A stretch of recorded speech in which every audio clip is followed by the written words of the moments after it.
Jennifer, you've been involved in the Charlotte Mason Digital Collection since it was still an idea, since it was still a gleam in our eyes. Right. And when we were granted the funding from the grant, Social Sciences and Humanities Research Council of Canada, you were the graduate student that was selected to be part of the project. Right. Can you tell us about those months that you spent in the Armit Library and Museum as the graduate student working on this project? Yeah. Ooh. It was so surreal.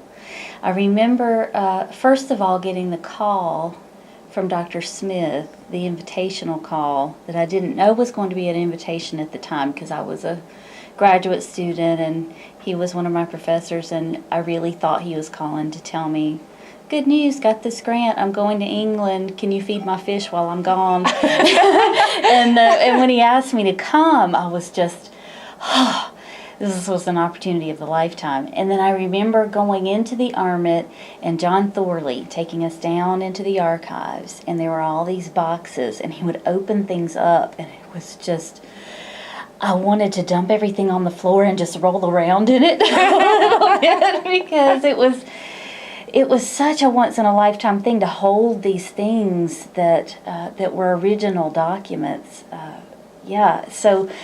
So when we actually, my husband and I went over, spent several weeks at the Armit, and working with the staff there was great, and learning about this digitizing process and cataloging things for Marlene so that she could, get it into its right format, I guess. I really didn't know what it was going to look like Sure. on the end. But it is fun now to look in the archives, and I can tell that's my handwriting.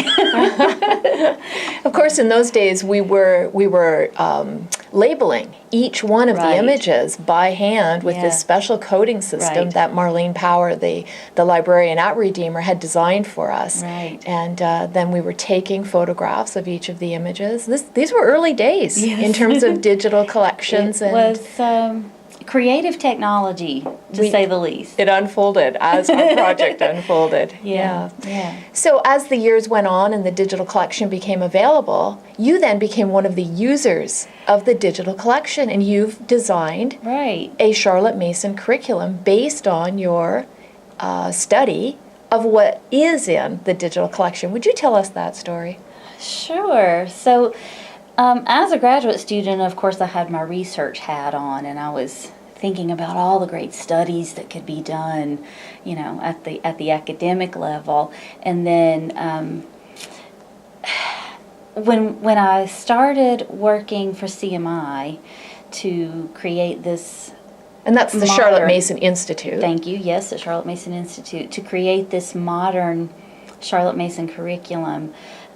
We went immediately into the archives and started analyzing the programs. And we analyzed them in a couple of different ways.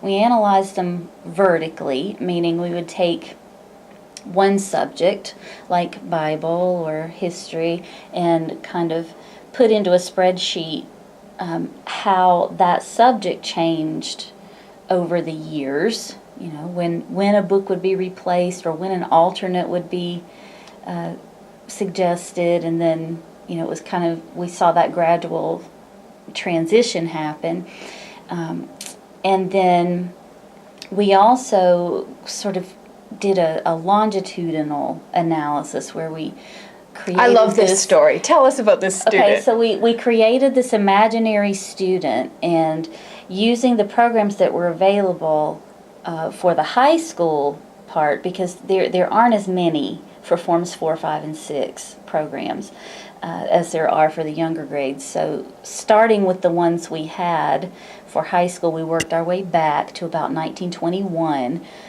when this imaginary child would have entered a PNEU school or received that program. The parents would have received that program at And of course, a home. PNEU school is the Parents National Education Union School, a whole network of schools that Charlotte Mason started Right. and developed a curriculum for, and you're calling them programs. Right. So you took a look Yes. at this student.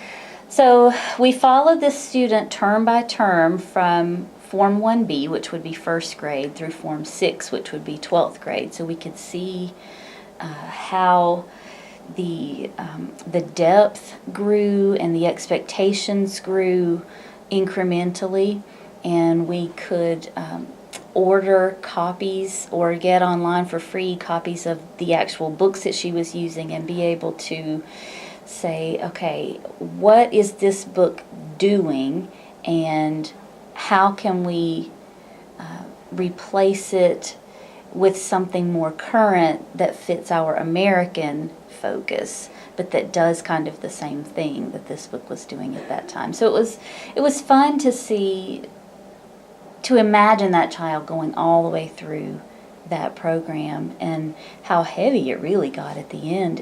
It was surprising. And of course, doing this sort of research would have been possible prior to 2010, but you would have had to go and be physically present in the Arment Library and Museum, which has taken very careful care of all of these documents. Exactly. Today, this is possible now through the digital version of the Charlotte Mason collection. Right. Thank you for everything you've done to make the collection possible, and now to be a very active user of the collection.